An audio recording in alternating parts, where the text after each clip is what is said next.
Hi, for this video lecture I'm going to talk about uh, how to manipulate or manage your memory location. So I have a sample program here that I'd like to show you, and then we will do some changes so that you'll see what is the effect of a particular change to a particular memory location that you have defined.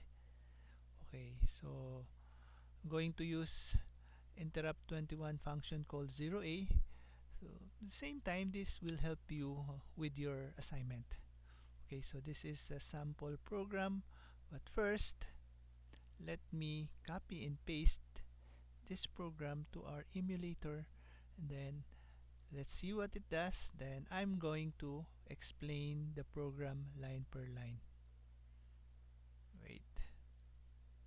So, okay.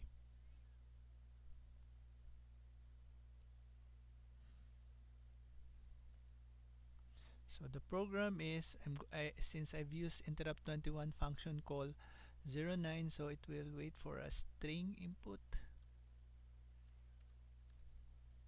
Okay, then output. For those of you who will not be able to see the difference, the main difference is the third character of the string. So the string there is JGD SOJKLJ capital Q. My output is JG capital X instead of D. Okay, let's have another example. Say I'm going to use my name instead. Capital Wait, what happened? I have to do this again. Going to use my name capital, then there. So Eugene, so instead of Eugene, Euxine. So the G becomes X, the output. Okay, now let's look at the program. So basically the program is, you will input a string. When you enter, it will output string, supposedly more or less the same as what you have inputted, but there is a minor change. I changed the third letter into X. So let's examine the program. So this is the program. So jumpstart, and then I defined some things here which will be needed for my interrupt21 function called 0a. So it's a memory location for the string input. So there will be 4 elements there. The first one is the start of the parameter list. The first words here, they are just label that you can just change. So memloc, I call it memory location. This one is by, you cannot change this, and this one you cannot change, so it should really be a label, and it should be a byte. There should be at least a space between them. So that's their default. And then I define the maximum length, or max L, and that's dB, defined byte, and there is a 20 maximum characters. So you can limit the number of characters here, but for this program maximum is 20. And then length, which is the actual length, again it's a dB, and this is unknown since we don't know how many characters will a certain user or the user will input, so that's unknown, but it will be saved in length.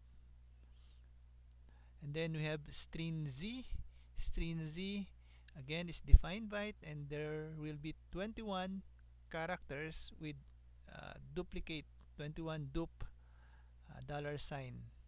So it means that there will be 21 characters, all of them a dollar sign. So you will notice that this is 21, that is 20. This is just to ensure that your last character will be a dollar sign, because it's very important to have a dollar sign as your last, not actually the last character, but the character after the last character that you have inputted. This will tell your assembly language that before the dollar sign, that is your last character of the string. Am I making myself clear, or do I make sense? I hope I do. Okay, so now I'm going to use the input string input using interrupt21 function called 0a. Since I've already defined these four important parameters, so I'll just load dx, load effective address dx memlock. So this is the start of the parameter list, and then interrupt21. So now the user now can start inputting data here. And then I just call next line twice. The purpose of next line is so that we'll have a separation between your input and your output. So it will be easier for us to visualize, this is the input and this is the output. Okay. And then what I did is, this is now manipulating the memory location. What I did is I put X to a certain memory location, capital X. When you put a value inside the double quotation, it means that you have to display that whatever is inside that double quotation. Otherwise, if I'm going to put just X there, it will not be understood by your assembler, or there might not be an equivalent ASCII for that. So you have to be careful. Whatever you'll input, if you want to input without the quotation, you have to make sure that's one of the ASCII characters. Otherwise, you will have an error. So here, since I don't know the ASCII character of X, I just put the X. I wanted to display the capital X. Actually, this is what I wanted to display it later on, but what I want is I want to save capital X on the third memory location in string Z here. So basically, I'm going to replace the third memory location by X. Why third memory location? Because my first memory location is string Z. My second memory location will be +1, so that my third memory location is +2. Okay, and then after that, I'm going to display what happened to string Z. So string Z, since I already replaced the second memory location by X, string Z now will contain a different string from what was inputted here originally. So then interrupt20, then exit. So basically that's what it does. What if, let's put another one, move string, let's say the next one, the fourth memory location. Let's put, say, number 9.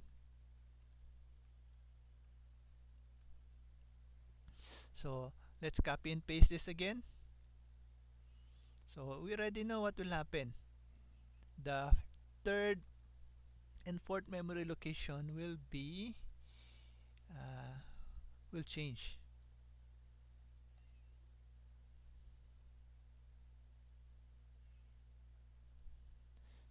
Run it again. Okay, there's an error. What happened?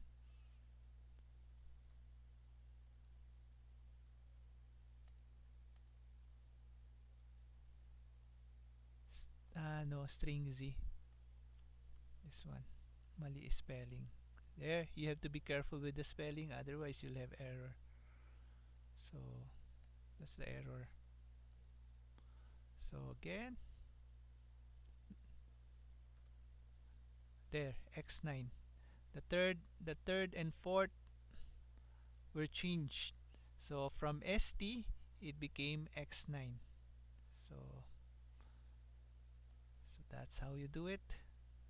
I hope this simple program, memory manipulation, will help you with your assignment. Thank you for watching the video.